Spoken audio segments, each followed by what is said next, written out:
Well, hey everybody, hope you're doing well out there. In this video, we're going to talk about chords.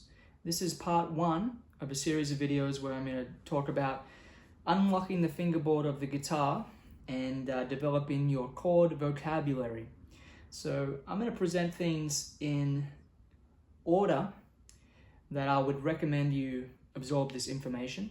So step one is what we're going to start with, and that is learning the names of the notes on the fingerboard.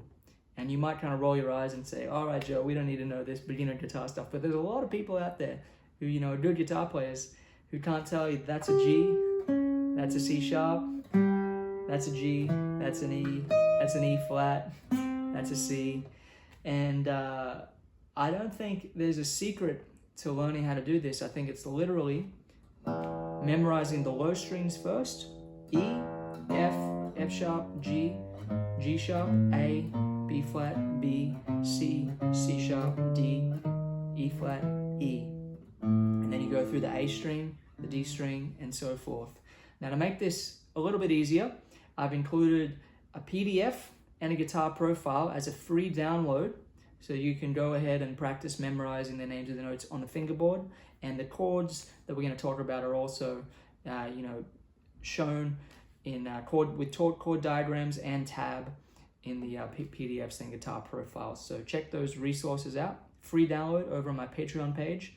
And please like this video, hit the thumbs up, and subscribe to my channel if you haven't already. So that's step one, memorizing the names of the notes on the fingerboard. I don't really think there's a way around that. So step two is learning major chords, minor chords, and seventh chords. Now, when I say seventh chords, I'm talking dominant seventh chords, major seventh chords, and minor seventh chords. So I'm going to show you how to play those chords now. We're going to take an A bar chord. And I will say that bar chords are not my favorite chords to play. I don't find them to be particularly comfortable. And I know a lot of people out there have a lot of frustrations playing bar chords. And my advice would be to not get too caught up on suffering through playing bar chords. Just practice them a little bit every now and again, and work on getting the hand strength. Always trying to be relaxed in the left hand when playing bar chords, but they're not chords I use very often, and I think it's not worth letting them frustrate you. So take an A bar chord here. There we have it. That's A major. We have A minor, like that. We have A seventh, and that's considered a dominant seventh chord. We have A major seventh, and we have A minor seventh. So I'm going to talk about the theory behind these chords very briefly. I don't want to get into too much theory in these videos. We're mainly going to learn the chords and learn how to read a chord chart and play a given chord at any place on the neck. But going over the theory, we have an A major scale, which most of you will know.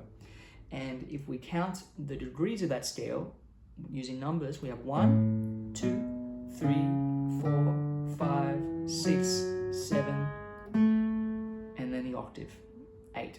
Now, a major chord is made up of the first, the root note, the third, and the fifth. So a major chord just has 3 notes.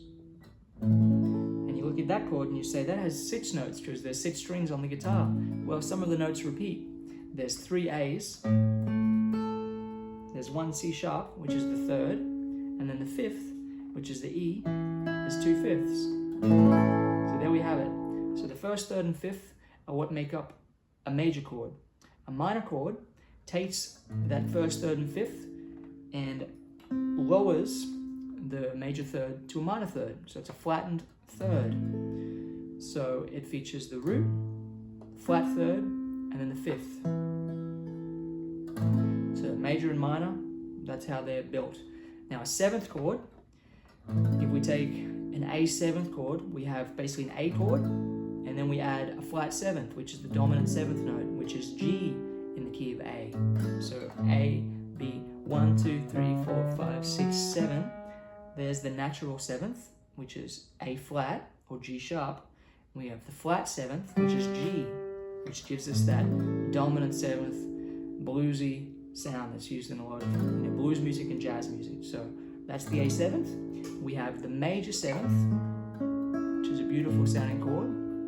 It features the same notes as an A major chord, but adds the major 7th note, or the natural 7th, which is A flat or G sharp in the key of A. That's how that chord's built. Now, an A minor 7th features an A minor chord, but adds that flat 7th again. And you could also have an A minor major 7th, which sounds like that. And that's such an unusual chord, I didn't really feel like it needs to be presented here yet. So we have A major, A minor, A7, A minor 7, A major 7, and A minor 7. One more, A major, A minor, A7, A major 7, and A minor 7. Now let's learn those same chords in this position, which is the 5th string bar chord. So this is a D major chord. It's a D major bar chord.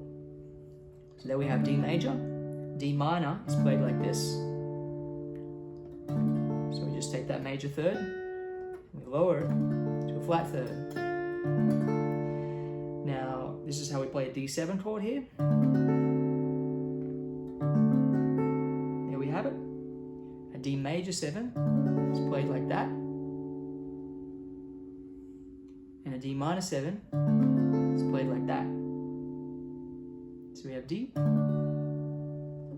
D minor, D7, D major 7, D minor 7. And be sure to refer to the PDF, chord diagrams to make, learning these chords a little bit easier if you're new to playing them. So we can play a lot of songs with those chords. There's a lot of great songs that we can work on. And one of my big recommendations for developing your chord vocabulary is to learn a lot of jazz standards, because jazz standards have such great chord progressions. So let's move through a few more chords that are commonly used, especially in jazz tunes. So we're going to learn 6th chords next. This is what I consider to be step 3. We're going to learn 6th chords. That's major 6 chords, minor 6 chords, 9th chords. So 9th chords and minor 9th chords. And we're also going to learn a 13th chord. So in the key of A, this is a great inversion to play an A6th. Now, we just went through the degrees of the A major scale, and if we go up to the 6th degree, A, B, C, D, E, F sharp, that's 6, 1, 2, 3, 4, 5, 6. We're just playing an A major chord, but we're adding an F sharp. That's one way to play it. It's a really nice chord, used in gypsy swing music. Great chord. So that's an A major 6th. A minor 6th just takes that major 3rd and flattens it. So there we have it. A minor 6th. So the notes are A, F sharp, C, and E. So let's look at an A9 chord. This is not my favorite inversion for playing the A9 chord, but it's a good inversion to just show you how it works. Now, when we're building a 9 chord, you might think, well, the 9th degree is the same as the 2nd degree in a sense that there's only 8 notes in a major scale. 1, 2, 3, 4, 5, 6, 7, 8. So the 9 would be that B note, which is the same as the 2nd degree. But the reason we call it a 9th chord is because it has the 7th and the 2nd. So we call it a 9th chord. That's just how the chords are built. So an A9 chord would be an A7 with a 2nd added. That's one way we could play it. So we just add that B note. And a minor 9th chord would be an A minor 7, which we've already learned. Plus we add that pinky playing the B note. As I said, these are not my favorite inversions of these chords, but we're going to learn the 5th string bar chord positions now. So a way to play a D6th is here. So that's D, F sharp, the 3rd, B, the 6th degree, and then D, the root. And you'll notice there's no 5th degree of the chord in that inversion, and that's totally okay. We can take out 5th in this case.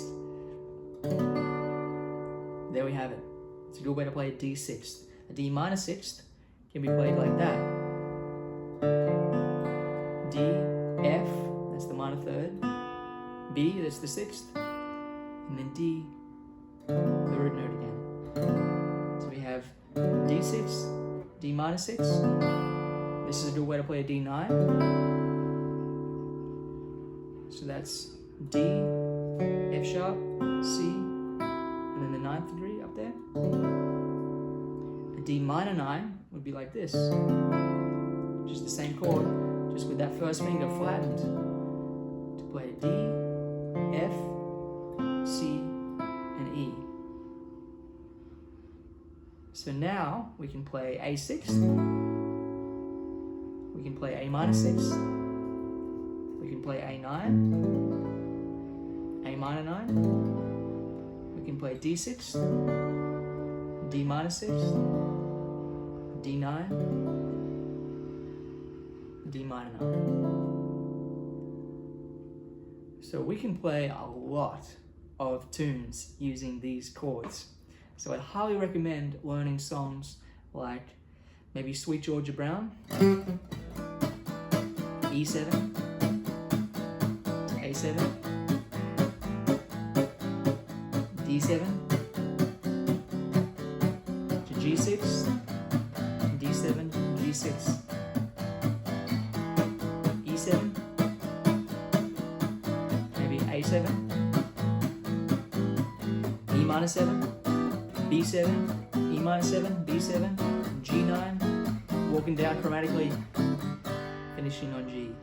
So that's Sweet Georgia Brown in kind of a gypsy swing style. Another great tune might be All of Me. Start with a C, or maybe we can play a C6, to an E7, to an A7,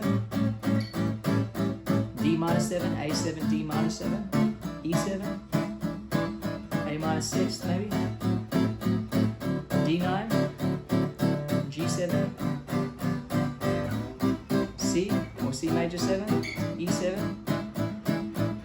A7, D minor 7, A7, D minor 7, F, F minor 6, C6, A7, D minor 7, G7, C major 7, or even a C6 9, which I really love playing that chord.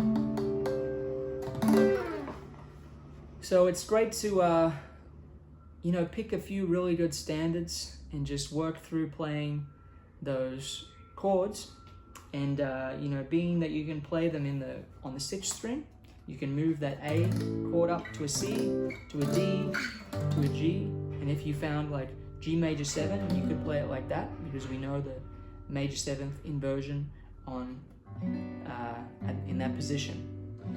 So I hope that helps and makes your chord learning journey a little bit easier. In the next video, we're going to learn minor 7 flat 5 chords, diminished chords, augmented chords, and we're going to kind of do a little bit more of a deeper dive into how to approach comping in a jazz standard, because there's a few different ways we can approach comping, which is where not only some more advanced chord extensions come in, like sharp 5s, flat 5s, sharp 9s, flat 9s, but also we can work at kind of building some chromaticisms into our chord movements. So if you enjoyed this video, please like it, give me a good old thumbs up, it helps out my channel a lot, and subscribe here if you haven't already, and let me know if you have any questions in the comments below. Thanks for watching.